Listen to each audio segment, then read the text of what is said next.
I want to tell you the story of the warm fuzzies. There is a town in a far-off land in a secluded valley where the people were living quite happily. And there was something very special about this town. It was not only was it in a beautiful valley with a stream running through and animals and flowers everywhere, but there was something very unusual.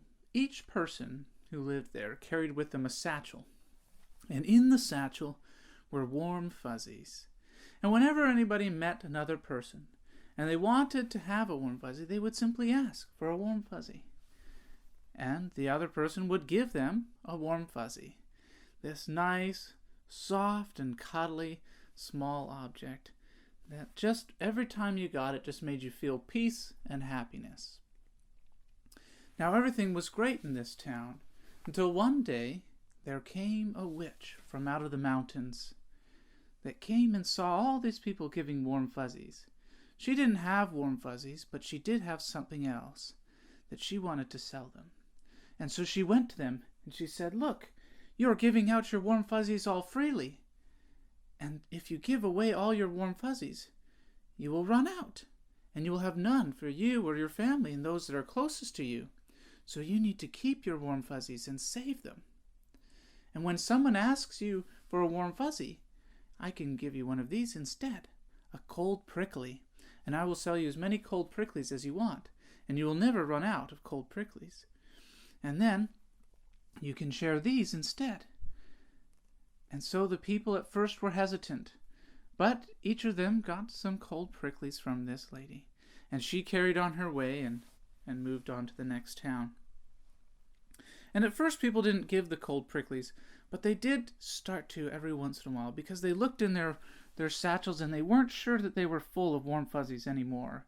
And so they started to sometimes give out cold pricklies, to people that they didn't know very well.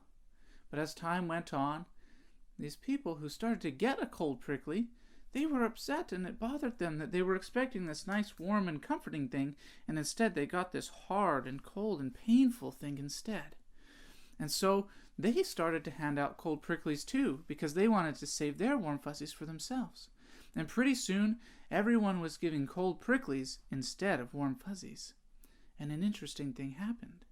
When the people who were giving cold pricklies started to look in their satchels, there seemed to be less and less warm fuzzies there. And so they started to be even more jealous of the warm fuzzies and just kept saving them even more and more. And so pretty soon, the only thing anyone ever gave was a cold prickly, because they wanted to save all the warm fuzzies for themselves. And the people of the town started to get very upset and grumpy, because they didn't have the warm fuzzies to help make them happy anymore, and they were always trying to get warm fuzzies, but all they could ever get were cold pricklies. And even the animals started to take notice, and they left. And the flowers stopped blooming.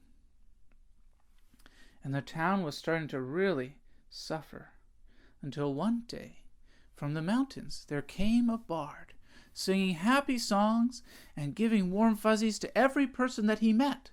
He gave warm fuzzies to everybody. It didn't matter if they were big or small, or they were friendly to him, if he knew them or not. In fact, he didn't know anyone in the town, but he happily and freely gave warm fuzzies to everyone there. And some of the people who were very protective of their warm fuzzies and wanted to make sure that this man didn't run out, they came to him and they said, "Sir, if you keep giving out your warm fuzzies, you will run out." But the bard just laughed. He said, "Oh, you can never run out of warm fuzzies if you share. But a warm fuzzy selfishly kept will dwindle and disappear." And the people started to hand out their warm fuzzies again. They just kept handing those warm fuzzies out, because they started to learn that it was true. If they gave away the warm fuzzies, there was always another warm fuzzy there. In fact, there were more and more. The more warm fuzzies they gave, the more warm fuzzies they had. And as the town folks started to hand out their warm fuzzies again, everything went back to the way it was. They started to tend the flowers, and the flowers bloomed again. And now that the flowers were blooming, the animals came back.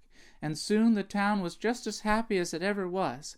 And they had learned that they needed to give the warm fuzzies if they ever wanted to receive them. The end.